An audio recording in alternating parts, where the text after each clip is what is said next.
Hello, আসসালামু আলাইকুম viewers. This is me Omar Ulfaz from Ulfaz blogs. So অনেক দিন পর আপনাদের সাথে একটা ব্লগ শেয়ার করতেছি। আমরা গিয়েছিলাম হচ্ছে বাটারফ্লাই পার্ক চিটাগং, যেটা কিনা লোকেশন হচ্ছে পতেঙ্গা নেভাল একাডেমির আশেপাশেই। খুবই সুন্দর ছিল পার্কে। টিকিটের মূল্য ছিল প্রায় 100 টাকা করে। দেখেন খুব সুন্দর এখানের ভিতরে।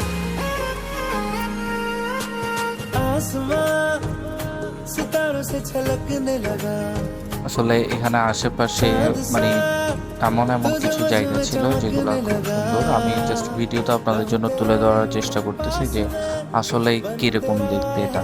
এখানের মধ্যে বেশিরভাগ করতে আপনার ছোট বাচ্চাদের পয়েন্টগুলাই বেশি। ছোট বাচ্চাদের কয়েকটা রাইড আছে, তারপর হচ্ছে ফুল দিয়ে পুরা এরিয়াটাই খুব সুন্দরভাবে সাজানো। এবং বাটারফ্লাই নাম দিচ্ছে, কিন্তু দুঃখের কথা হচ্ছে একটা বাটারফ্লাইও আমি এখানে দেখি নাই। বাট একটা জিনিস সুন্দর লাগছে, সেটা হচ্ছে এই যে পশুগুলো দাঁড়ায় দাঁড়ায় ছিল, এগুলো খুব সুন্দর লাগছে। এবং কর্নারে কর্নারে খুব সুন্দরভাবে কিন্তু ছবি তোলার স্পট ছিল। আপনারা গেলে খুব সুন্দর সুন্দর জায়গা পাবেন ছবি তোলার জন্য। এছাড়াও আমরা এরপরে গিয়েছিলাম হচ্ছে বিচ পয়েন্টে। বিচ পয়েন্টের ছবি আপনাদেরকে আমি ভিডিওটা শেয়ার করব। আপাতত হচ্ছে যেটা তুললাম আর কি বাটারফ্লাই পার্কের, এগুলো শেয়ার করেছি আপনাদের সাথে। হোপ আপনাদের ভালো লাগতেছে। একটা ভাল্লুকও ছিল, ভাল্লুক নাকি হনুমান, দ্যাটস নো আইডিয়া। এছাড়াও এখানে ব্যাঙ দুইটা ছিল, দুইটা ব্যাঙ বসে বসে গল্প করতেছিল। এ হলো কথা আর কি।